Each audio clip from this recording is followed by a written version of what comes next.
She was young, beautiful, and full of promise, a rising star in the modeling world, with dreams of building her own legacy. But on a quiet evening in June 1993, Felicia Cooley's light was brutally extinguished. What happened inside her apartment that night? And who was the strange man neighbors kept seeing around? This is the chilling case of Felicia Cooley.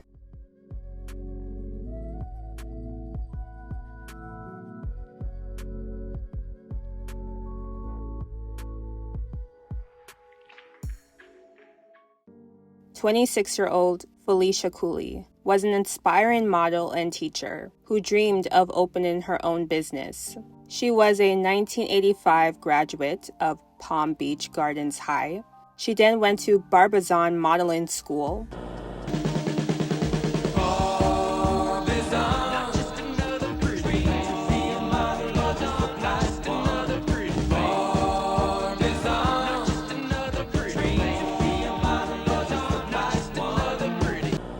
And took classes at Boder College in Oakland Park. She studied the modeling business and did some modeling herself. Much of her free time was spent helping underprivileged youths who aspired to be models and setting up charity modeling shows. These two girls couldn't afford modeling school, but they're on the runway anyway, thanks to Felicia. Twice a week, Felicia volunteered at a youth center, turning young girls into ladies by teaching them how to model. Yeah, just right. Everything had to be right, perfect, neat. But Felicia's true message was that real beauty comes from inside. It was always, you can, if you try. She always taught us to try to do stuff before we just say we can't do it or we give up. She taught us to never give up, to be whatever we want to be. According to her mom, Doris Cooley, a bus driver and a mom to 14 children, her goal was to open up her own modeling school. Her mom called her miracle child. You see, when Felicia was 5 years old, she was hit by a car and was all broken up, and the doctor basically told her mom that she didn't have much of a future. But her mom refused to believe it, as Felicia turned out to be a bright and ambitious woman with talent in the modeling industry. She was also a dedicated hard worker, which her co-workers can attest to. Felicia had worked for some time as a sales representative for Runway Laboratories, a generic drug company in Pompano Beach. Felicia was described as very sensitive to everyone's needs and that she was very funny too, as she did an impression of Michael Jackson that would have the whole place rolling in laughter. Felicia had lived alone in her apartment. She wasn't home much as she was always out visiting friends, helping young models, and seeing her family. She was eventually last seen alive about 5 p.m. on June 3, 1993. Felicia had worked the next day, but she didn't show up. So her supervisor at the rugby lab called the apartment's building manager to see if they can check on her. The manager went to Felicia's apartment, opened the door, and discovered Felicia dead on the floor. She had been stabbed repeatedly and was lying in a pool of blood. Violently murdered. We're talking stab wounds on her face, her upper torso, her legs, defensive wounds on her hands, and her throat was cut. It was more than just a murder. It was a torture. I mean, this woman went through torture before she died. This is a very, very violent, cold-blooded, determined person. A Detective O'Neill, assigned to her case, went and interviewed neighbors to find out if they've seen or heard anything regarding the incident. According to a neighbor they spoke with, on the night Felicia was killed, he heard screaming from her apartment. He had gotten a baseball bat and pounded on her door, and then the screaming stopped. So he went back to bed, not realizing that he had interrupted a murder. Detectives interviewed more neighbors, and they learned that a man had been hanging around the apartment complex. He was later identified as 28-year-old Richard Lamar Chambliss, who was a convicted drug dealer and burglar from Macon, Georgia. It was also said that he never went by his government name, as he liked to use aliases when committing crimes. The people that knew him by face. They didn't even know his name. He carries fake ID with him. He doesn't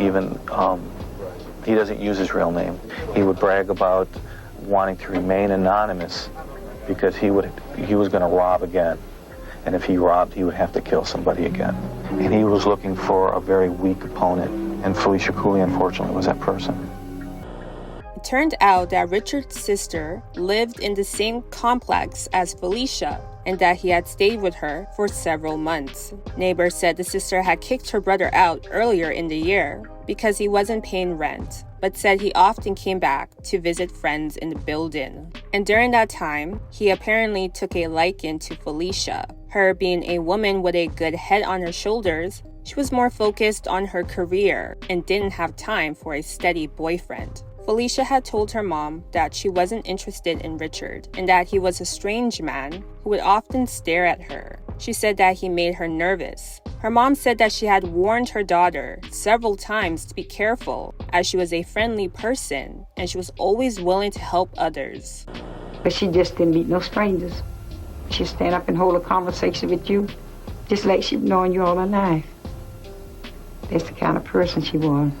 Did you ever warn her about being so friendly to everyone? All the time. I said, Felicia, you're too friendly. You can't be friendly to people like that. And she said, oh, Mama, you're so suspicious. I said, but you have to be.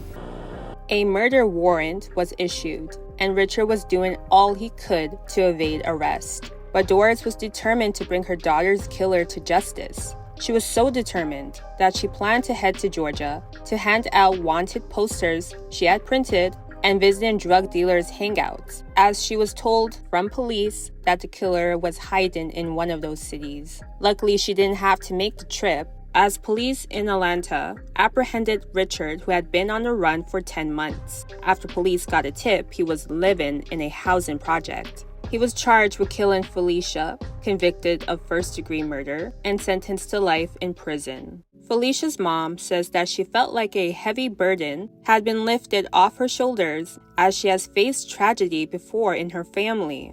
5 years prior to her murder, Felicia's brother, 28-year-old Sevelin Cooley's lifeless body was found on the Rivera Beach Elementary School playground on August 12, 1988, by a school janitor. Sevelin had been shot multiple times, but his murder remains as a cold case. And back in 1967, Felicia's dad, John Cooley, went berserk, shooting and killing 2 cops outside a bank. He admitted killing the officers, but was found not guilty by reason of insanity. He died in a mental hospital in Chattahoochee in 1974. Doris somehow has survived it all through her faith, saying, I do it with prayer. As long as I got Jesus by my side, I can make it. Felicia Cooley survived being hit by a car at 5 years old, only to be taken years later. A woman who gave her time to others, who dreamed big and worked hard, was betrayed by the very kindness that made her special. Her mother fought like a warrior to make sure her death wasn't in vain. That is all for now in this case. Let me know your thoughts on it. Don't forget to like, comment, subscribe, and share this video. See you next time on Melanin Mysteries.